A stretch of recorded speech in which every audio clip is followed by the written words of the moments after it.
My precious child, come close and listen. This is not a message of anger, but a whisper of deep, enduring love, a plea from a heart that forever beats for you. Don't reject me. Hear these words not as a command from a distant ruler, but as the tender appeal of a father watching his beloved walk towards a cliff in the fog. You may stop and say, "Reject you? Never. I believe in you. I acknowledge you." But my beloved, rejection is rarely a loud, dramatic slam of the door. More often, it is the quiet, gradual turning of the chair. It is the slow shift of your gaze until you are looking entirely at the storm and no longer at the one who calms the sea. Let me show you the anatomy of this silent rejection. It begins not in your stated beliefs, but in the priorities of your moments. I call to you in the early stillness, with a new mercy laid out like a fresh garment for your soul, and you, thinking of the day's demands, reach for your phone instead. You touch the screen before you touch my presence. That is a silent choice. I place a prompting on your heart. To pause, to pray for a friend whose face flashed in your mind, to offer a word of kindness to the one who serves you. But the rush of your schedule shouts louder, and you let the whisper fade. That gentle nudge was my hand reaching for yours, and in your preoccupation, you let it slip away. These are not condemnations, my child. These are diagnostics of love. I am showing you the tiny fractures where the connection weakens. Do you remember the early days of our love? When you would speak to me throughout the day, sharing small joys and fears like treasures? Your heart was a door swung wide open. Now you consult me only for the major crises, the emergencies of life. You have made me your last resort, not your first response. This is a silent rejection. You have functionally said, "I can manage the ordinary. I will only call you for the extraordinary." But my desire is to be in the ordinary, in the texture of your daily bread, in the laughter with a child, in the quiet sigh before sleep. When you compartmentalize me to the spiritual section of your life, you reject the fullness of my companionship. Look also at your silence. There is a silence of intimacy, where we sit together in peaceful understanding. And then there is the silence of distance, the silence that comes from a heart that feels too ashamed, too guilty, or simply too numb to speak. You carry burdens you were never meant to carry alone, believing they are too small to bother me with, or too dark for me to see. So you hide, you withdraw, you turn inward. In doing so, you reject my role as your burden bearer. You reject the promise that I am close to the brokenhearted. By hiding your broken pieces, you are silently saying, "Your grace is not sufficient for this part of me." Oh, my child, that false belief is a wedge. It creates a distance you feel as emptiness. And what of your trust? When anxiety wraps its cords around your chest in the dead of night, where does your mind run? To rehearsing conversations, to calculating solutions, to spiraling what-ifs. In that moment, you are rejecting my sovereignty. You are rejecting my promise to work all things for your good. You are choosing the torture of your own limited mind over the peace of my infinite governance. You are, in essence, saying, "This problem is beyond your control or your care." That is a silent, powerful rejection of my character. This silent rejection is so dangerous because you don't register it as rejection. You call it busyness. You call it maturity. You call it coping. But I call it a slow turning away, a chill settling into a room where the fire is neglected. You still believe in the fire's existence, but you are no longer drawing near for its warmth. The conviction of this message is not to shame you, but to startle you awake, to help you see the subtle ways the chair has turned. For love's greatest agony is not hatred, but indifference. Not a declared enemy, but a beloved child who simply stops coming home. Do you feel a pang of recognition? That subtle ache? That is not my condemnation. It is my spirit, the divine homing device within you, sending a signal. It is the proof that you are not yet lost to the fog. You can still hear the plea. Don't reject me. It starts by recognizing the silent ways you already have. The beautiful, terrible, liberating truth is this: the one you have been quietly turning from is the very one who has never taken his eyes off you. He sees every micro-rejection, and his plea persists. Because his love is not fragile, it is relentless, and it is in this moment of stark honesty that the journey back begins. The first step is to simply whisper, "I see it now. I have turned my chair, forgive me." And in that whisper, the slow, gracious turn back starts. My beloved, listen now to the heartbeat behind the words. Don't reject me. To your human ears, it may sound like a command born of divine neediness, a crack in the sovereignty of heaven. You might think, could the creator of galaxies truly be affected by my small turning away? Let me pull back the veil, my precious one. This plea is not a revelation of my weakness, but the ultimate revelation of my nature, and of the catastrophic reality you face when you choose separation. Why does a perfect, all-sufficient God utter such a tender, urgent plea? First, understand this. I am love. Not just that I do loving things, or that love is one of my attributes. I am love itself, its source, its substance, its eternal fire. To reject me is not merely to disobey a rule. It is to voluntarily step away from the very atmosphere of your designed existence. It is like a fish deciding to reject water, not understanding that in its rejection lies not freedom, but a slow, suffocating death. My plea, don't reject me, is the cry of the water to the fish. This is not about controlling you. This is about you choosing life. Imagine a master craftsman who pours his soul, his skill, and his own breath into creating a magnificent, intricate violin. Every curve is shaped for resonance, every string positioned for harmony. The violin is not an ornament. It is created for connection, for music. Now imagine that violin, beautiful and complete, choosing to remain silent in its case. It rejects the touch of the craftsman's hand that alone can draw from it the glorious symphony it was built to produce.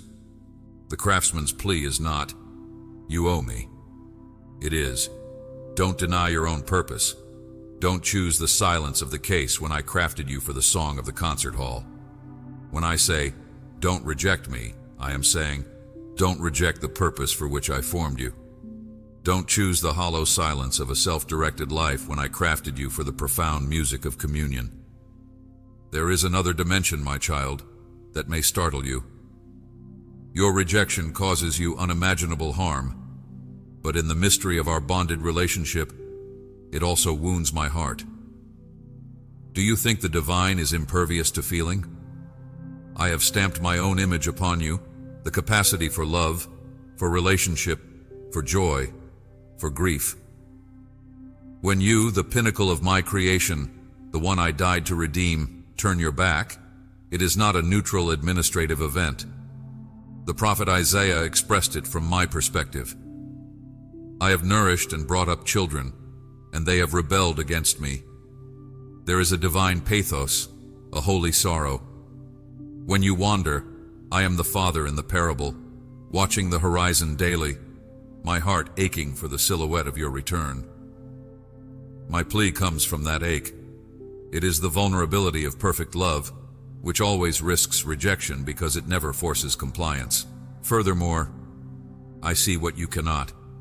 Your life is a single thread woven into a vast, cosmic tapestry of my redemptive story. Your choices, your alignment, your prayers, your obedience, they are not just about your personal peace. They affect the unfolding of my kingdom around you. When you reject me through distraction, sin, or self-will, you are not merely pausing your own growth. You are becoming a dead zone in the network of my light. You are withholding the blessing, the intercession, the testimony, the love that was meant to flow through you to a specific person, a specific situation, at a specific time. I am pleading with you because there are others connected to your destiny who are waiting in darkness for the light you carry. Your rejection doesn't just dim your lamp. It leaves a corner of the world in shadow. I am fighting for them, and you are my chosen vessel to reach them. Finally, understand the eternal stakes. I am the only fixed reality, the great I am.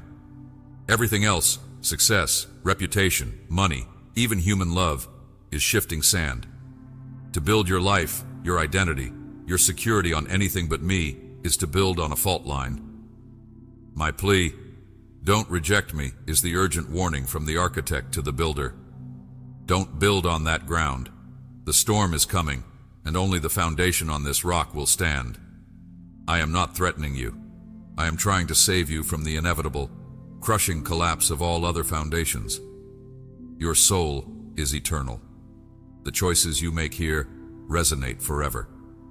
I am pleading because I have seen the end of the path of rejection, and it is a horror of absolute final separation from all that is good, true, and beautiful, which is to be separated from me. I went to the cross to forever destroy that ending for you. My plea is the relentless echo of the cross. Please, do not choose the very thing I died to save you from. So hear the why.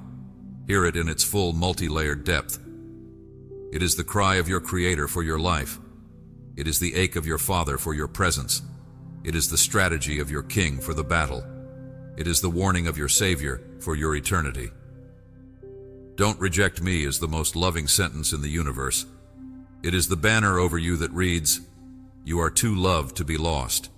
You are too valuable to wander. You are too connected to disconnect. Let this understanding melt any perception of a needy, scolding God. See instead the passionate, holy, grieving, determined love from which this plea flows. Your next move is not to cower in guilt, but to run into the safety of that love. The question now is not about why I ask, but about how you will answer. My beloved, let us now shine a light on the most common, most socially acceptable, and most spiritually lethal form of rejection in your modern age. It is not the rejection of angry atheism or rebellious sin. It is the rejection of the gentle, constant hum of distraction. It is the rejection enacted not with a clenched fist, but with a preoccupied mind. I'm speaking of the way you let the urgent crowd out the essential. The way you allow the world's endless noise to become a wall between your heart and my voice. This is the silent killer of communion, the belief that a busy life is a fruitful one. I watch you, my child, from the moment your eyes flutter open. Before your spirit can orient itself to my mercies, new for this day, your hand reaches for the glowing rectangle. You are inundated before you are inspired. You are informed before you are formed. You consume the anxieties of a broken world before you have tasted the peace of my presence. This is not a small thing. This is the daily, minute-by-minute choice to let other voices speak first, loudest, and most consistently into your soul. You are allowing 1,000 distant strangers, algorithms, and advertisements to shape the initial condition of your heart. And then you wonder why you struggle to hear me in the quiet moments. You have filled the sanctuary with crowd noise, and then are confused by the seeming absence of the still, small voice. Consider your daily journey. You move from task to task, the mental list ever scrolling.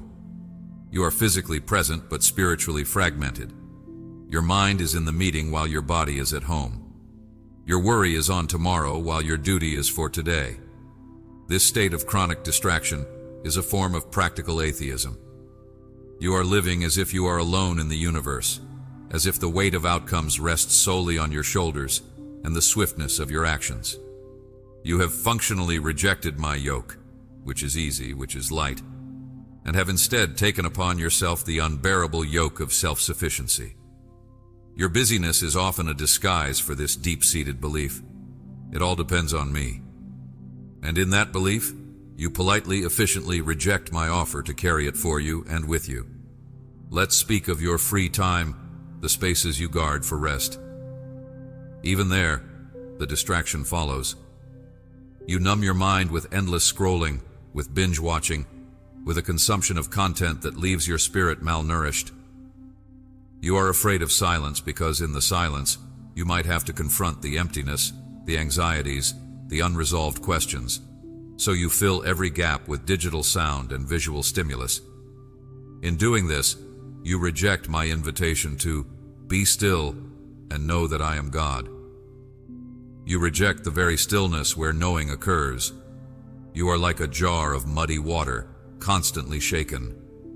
I cannot show you a clear reflection of myself or of your own purpose because you never allow the sediment to settle. Your distraction is a refusal to be still and thus a refusal to truly know. This lifestyle of distraction has a devastating cumulative effect on your spiritual senses. The ear trained on headlines, notifications, and gossip becomes deaf to the whisper of conviction, guidance, or comfort. The eye accustomed to rapid cuts, curated highlights, and visual fantasies becomes blind to the subtle beauty of my creation and the sacred moments in the mundane. Your heart, conditioned for instant gratification and shallow engagement, loses its capacity for deep worship, for patient intercession, for sustained gratitude. You are being neurologically and spiritually rewired away from the frequencies of heaven, and you do it willingly, one click, one swipe, one yes, to a trivial demand at a time.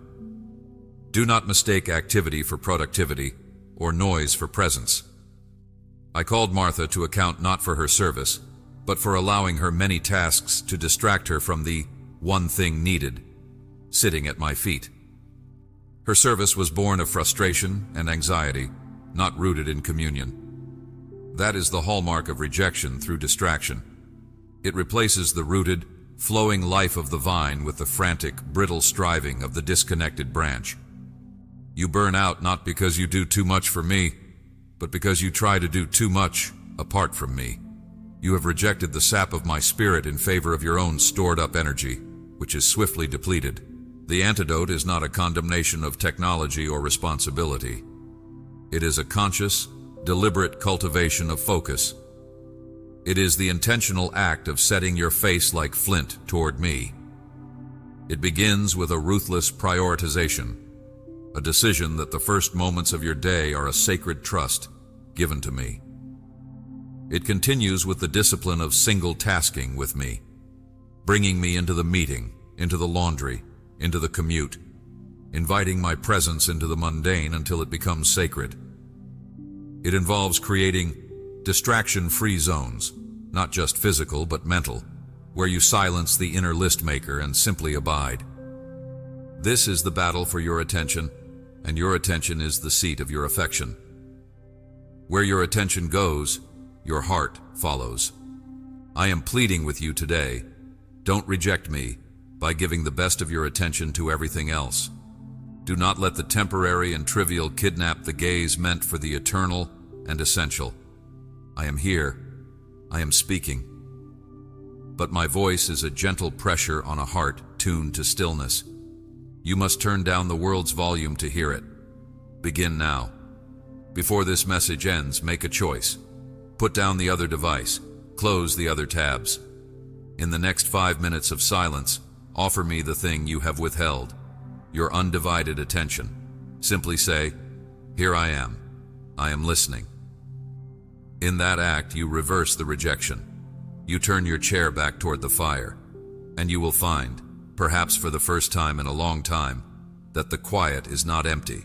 It is full of me. The distraction was the rejection.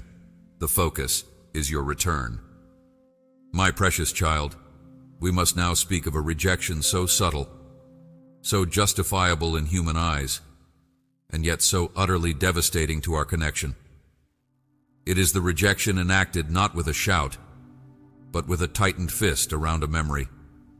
It is the wall built not of stone, but of rerun conversations and remembered wounds. I am speaking of the rejection that comes through unforgiveness. You believe you are protecting yourself by holding that debt, by keeping that account open. But in truth, my beloved, you are constructing a prison cell around your own heart and locking the door from the inside. a door that also keeps me out.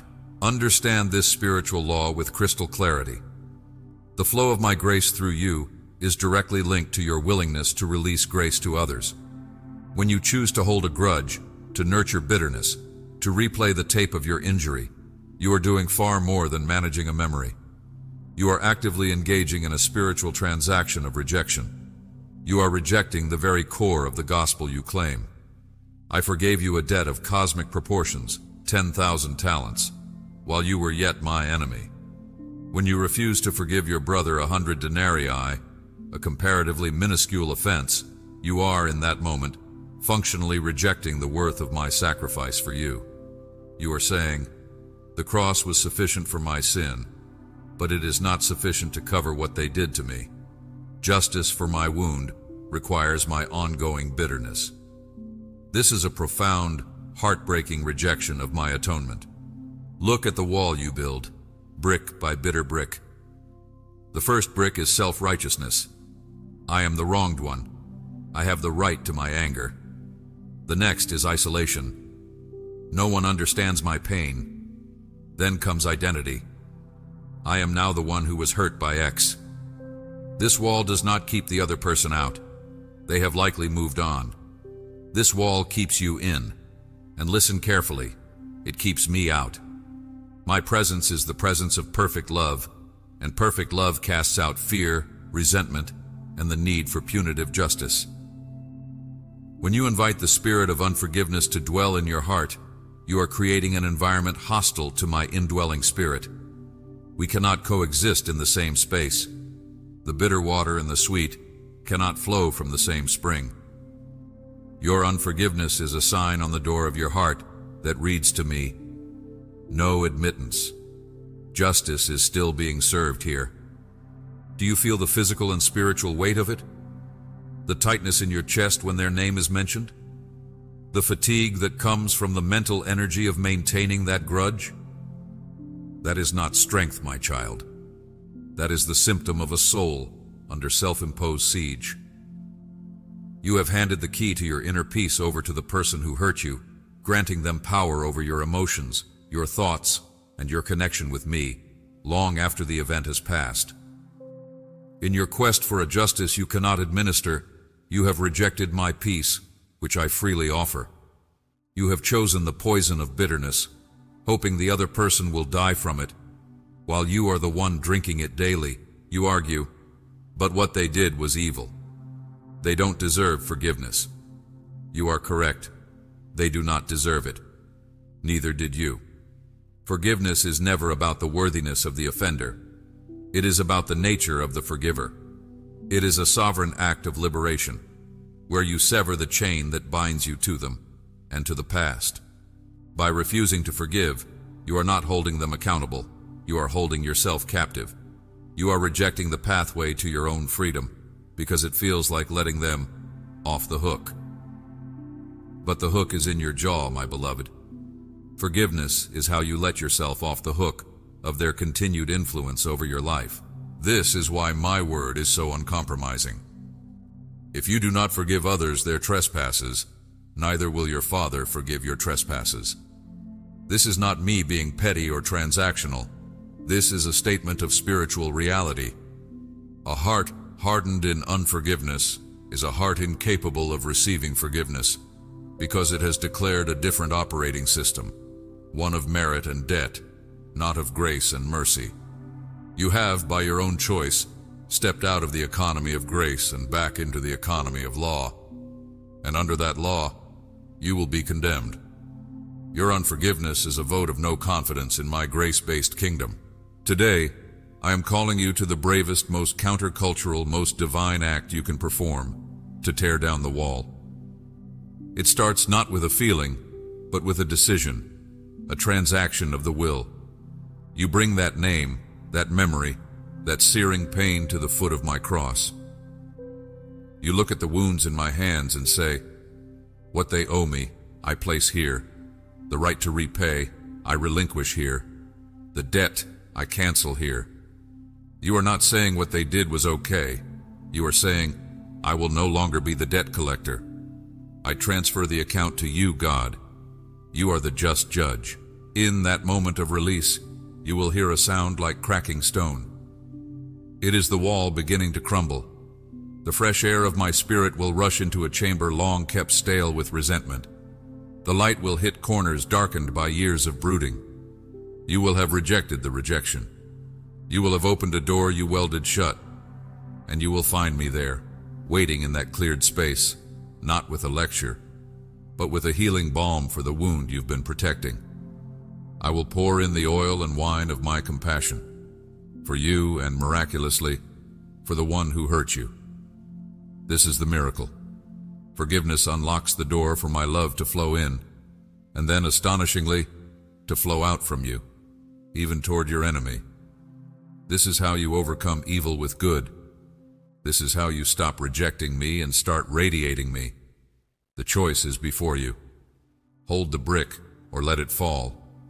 The key to your prison is not in their apology. It is in your release. My beloved, let us confront the most deeply ingrained and culturally celebrated form of rejection, the rejection of dependency. It is the proud, quiet whisper of the human spirit that says, I can handle it myself. It is the stance of the capable, the competent, the self-made.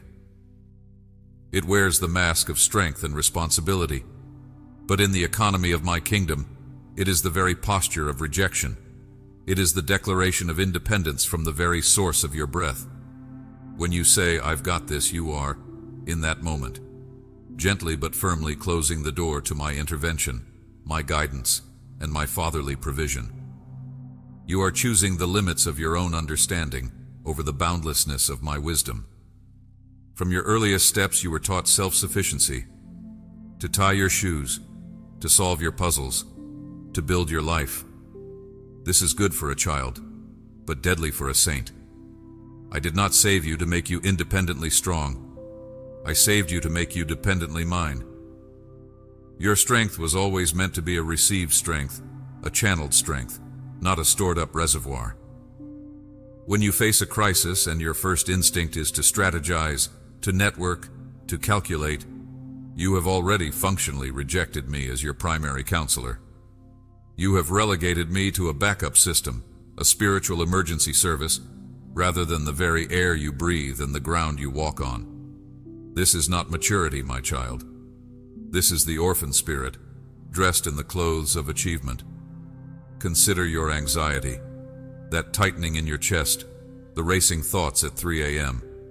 What is it but the silent scream of a soul trying to carry a weight it was never created to bear? Anxiety is the physiological symptom of self-reliance. It is your body and spirit rebelling against the impossible burden of playing God in your own life. You are anxious because you have taken upon your shoulders the responsibility for outcomes you cannot control. In doing so, you have rejected my yoke, which is easy, and my burden, which is light. You have traded them for the crushing yoke of self-appointed deity. Your sleepless nights are a form of worship, a worship of your own limited power, and a rejection of my sovereign care. Look at your prayer life, or the lack of it. What is prayerlessness but practical atheism? It is living as if I do not see, do not hear, or do not care. When you move through your day without consulting me, you are acting as your own Lord. You make decisions based on human wisdom, financial calculus, or emotional impulse, and then you ask me to bless the path you have already chosen. This is not partnership. This is a request for divine endorsement of your own kingdom. It is a profound rejection of my lordship. I am not a blessing vending machine for your plans. I am the architect, and you are the living stone. Self-reliance insists on being its own architect, building its own shaky structure, and then is bewildered when the storms I warned about reveal its foundation as sand. This spirit of, I can handle it, extends even to your weaknesses and sins. How often do you hide your failures, your addictions, your secret shames, believing you must clean yourself up before you can come to me? This is the ultimate distortion of self-reliance. It says, my sanctification is my own project. I will conquer this, and then I will be worthy of your presence. This is a gospel of works. It rejects the finished work of the cross, which declares that you come to me not because you are clean, but to be made clean. Your hiding is a rejection of my grace. Your self-improvement project is a silent declaration that the power of my resurrection is insufficient for your habit, your past, your brokenness. Do you see the loneliness at the core of this? The self-reliant one is the most isolated being in the universe. They live in a self-constructed prison of their own capability. The walls are their competencies. The lock is their pride. They have everything they can provide for themselves, and it is a devastating emptiness. I desire so much more for you. I desire for you the wild, liberating, risky life of dependency. The life where you step out of the boat not because you can walk on water, but because I called you. The life where you face giants, not with your polished stones, but with the declaration of my name. This life frightens the flesh because it requires surrender. It requires admitting, I cannot, but you can. The breaking of self-reliance is often a humbling, even humiliating process. I may allow a situation where your resources are exhausted, your plans crumble, your health fails, your reputation is stained, not to punish you, but to save you, to bring you to the beautiful, desperate end of yourself. It is at this end where true beginning is found. It is where you finally cry, I cannot handle this. God, I need you. And in that cry, you have just swung wide the door you kept bolted. You have rejected the rejection. You have invited me into the control room of your life. So today, I call you to a holy bankruptcy, a voluntary relinquishment. Before you plan, pray. Before you strive, rest. Before you decide, seek. Admit your incapacity in the face of the giants in your land. Your weakness is not a liability in my kingdom. It is the prerequisite for my power. As Paul learned, when I am weak, then I am strong. Your I can't is the fertile ground for my I can. Stop rejecting my strength by showcasing your own. Lay down the heavy armor of self-sufficiency and put on the light garment of trust. The door is closed by your declaration of independence. It is opened by your whispered prayer of need. Say it now. Father, I cannot handle this. I need you. And watch as the door swings open, not to a life of less responsibility, but to a life of shared burden and supernatural provision. The handle is on your side. Turn it. My precious child, come closer now. We must speak of the symptoms, the internal weather system of a soul that has, in ways subtle or stark, turned from its true north. You have felt it, that hollow echo in a crowded room, that sense of drifting, unmoored, even when everything in your life appears stable on the surface. You call it burnout, midlife crisis, anxiety, or depression. And while those are real conditions, I want you to see them for what they often are at their root, the immediate, painful, and merciful consequences of rejecting my presence. They are not my punishment. They are the natural law of your design, crying out in protest. They are the spiritual gravity of a soul separated from its source, and they are my first loudest alarms to call you home. The most pervasive consequence is the emptiness. You achieve the goal, but the celebration feels flat. You acquire the possession, but the thrill evaporates by morning. You arrive at the milestone, but a quiet voice whispers, "Is this all there is?" This, my beloved, is not ingratitude. This is your spirit, created for the infinite, trying to find satisfaction in the finite. I designed you with a God-shaped vacuum, as the philosopher said. When you reject me, when you fill that space with career, romance, entertainment, money, or even religious activity, you are pouring water into a vessel shaped for wine. It may fill the space, but it cannot satisfy the design. The emptiness you feel is the accurate, painful feedback that you are consuming spiritual junk food. It fills the stomach, but starves the soul. That ache is not your curse, it is your compass, It is pointing relentlessly back to me. Then there is the drift, a lack of spiritual momentum, a sense of being carried by the current of culture, other people's expectations, or your own passing whims, rather than steering by the pole star of my purpose. Your life feels reactive, not directed. This drift is the direct result of severed communion. I am your anchor and your sail. Without the anchor, you are tossed by every wave of circumstance. Without the sail, you have no power to move against the prevailing winds of the age. When you reject me through distraction, unforgiveness, or self-reliance, you are essentially dropping your anchor and furling your sail. You are at the mercy of the sea. The aimlessness you feel is not a lack of opportunity. It is a lack of connection to the navigator. Let us speak of the heaviness, the unexplained fatigue that sleep does not cure, the emotional weight that makes even small decisions feel burdensome. You carry this because you are bearing, in your own strength, the spiritual and emotional weight of a life you were meant to share with me.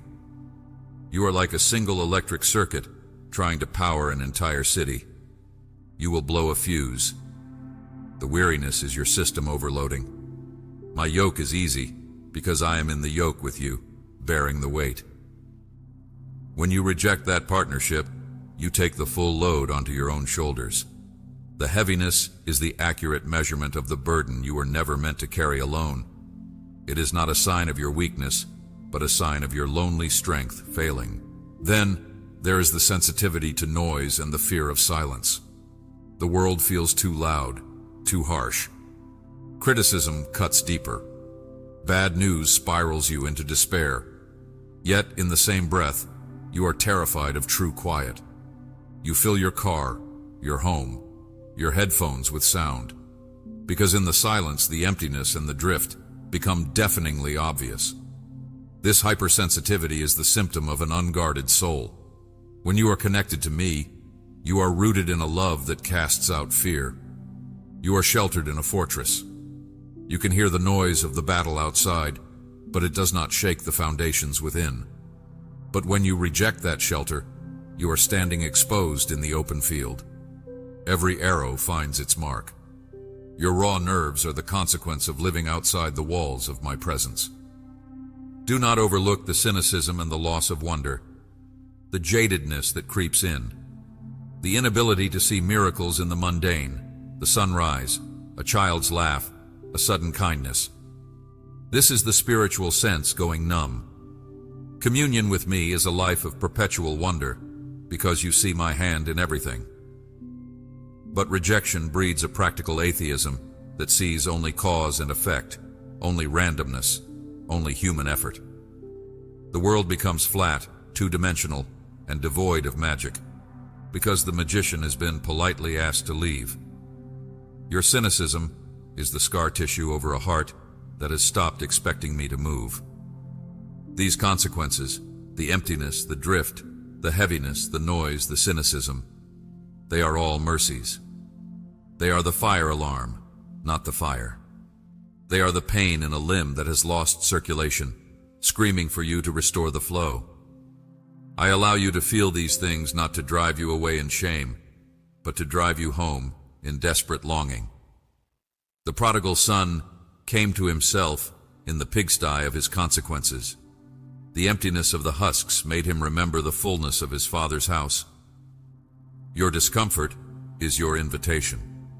You may try to silence these alarms with more distraction, more achievement, more medication, or more numbing agents, and you may succeed for a season. But I have wired you for myself, and the homing signal will not be permanently disabled. The ache will return, the drift will resume, because I love you too much to let you find a comfortable home in the land of your exile. So, feel it, name it. That hollow feeling, that is your heart's echolocation, searching for the solid rock of my presence. That sense of being lost, that is your internal GPS recalibrating, waiting for you to re-establish connection with the satellite of my spirit. Do not curse these feelings. Thank me for them. They are proof you are still alive, still sensitive, still my child. And then, let them do their sacred work. Let the emptiness create a hunger. Let the drift create a longing for direction. Let the heaviness make you collapse into my arms. The consequence is not the end of the story. It is the turning point. The moment you feel these things most acutely is the moment you are closest to the choice that changes everything. The choice to stop rejecting and to start returning. My beloved, precious child, if you have felt the weight of these words, if you have seen your own reflection in the silent rejection, the distraction, the unforgiveness, the lonely self-reliance, and the hollow consequences, then hear this final word, not as a conclusion, but as a commissioning. This is the turning point.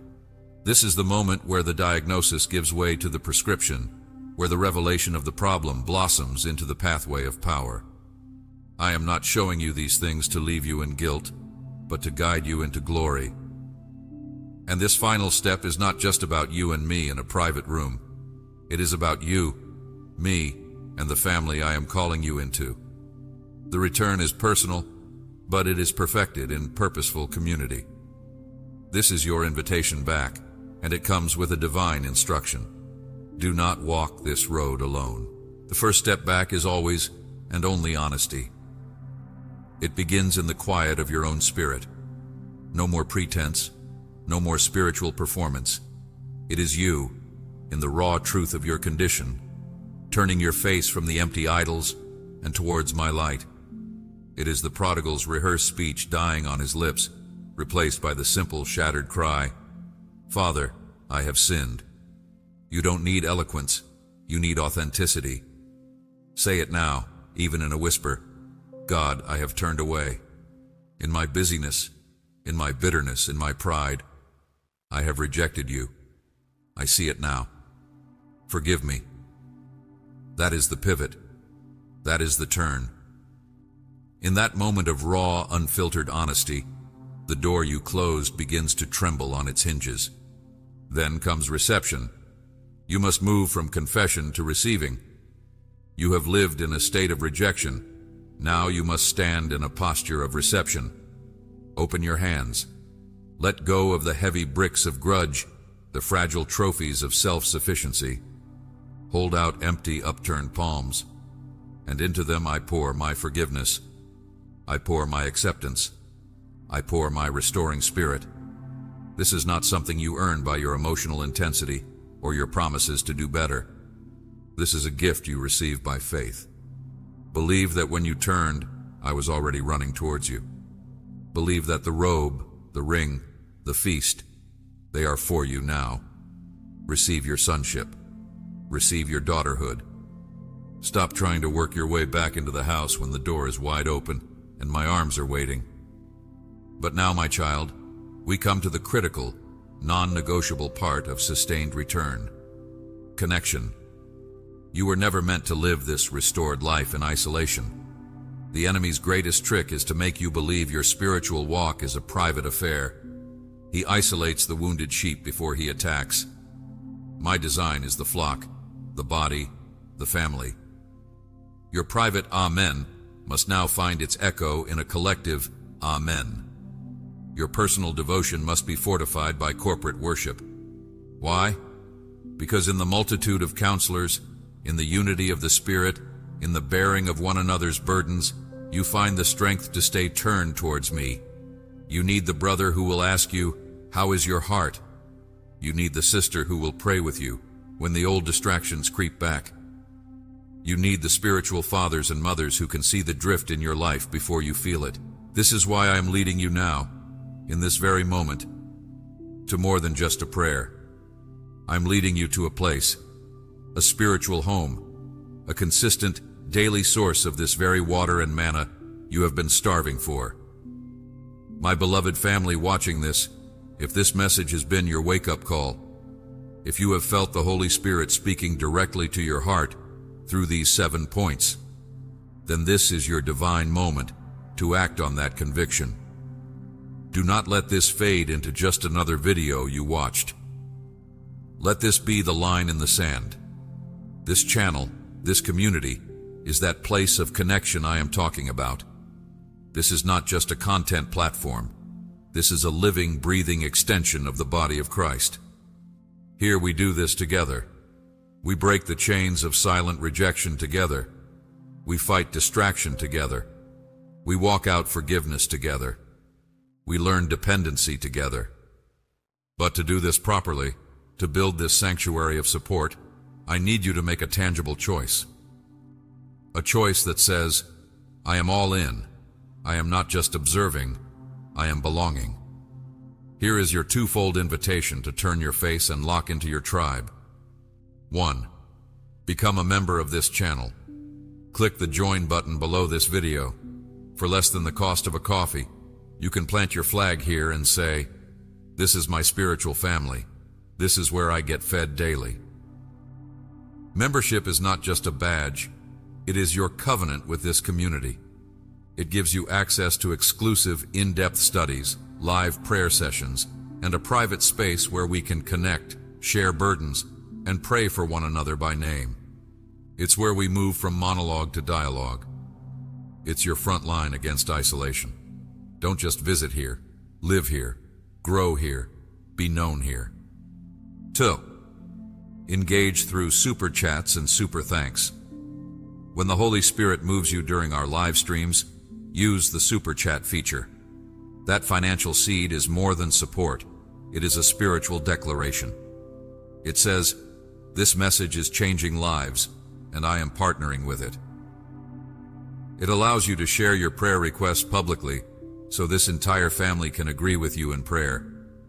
It fuels the mission to reach more lost and drifting souls with this life-changing truth.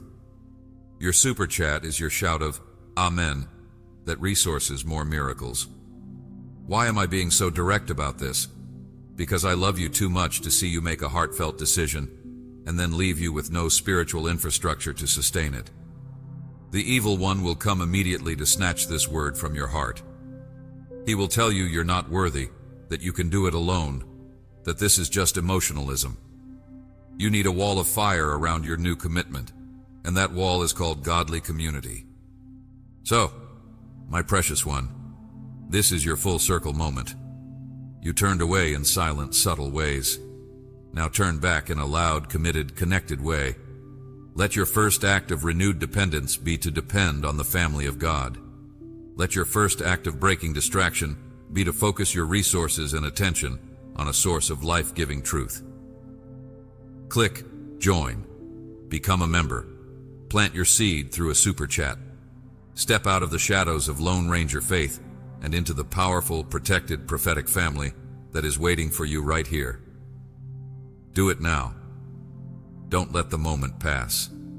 Your I believe deserves a community to shout it with. Your return deserves a home to celebrate it in.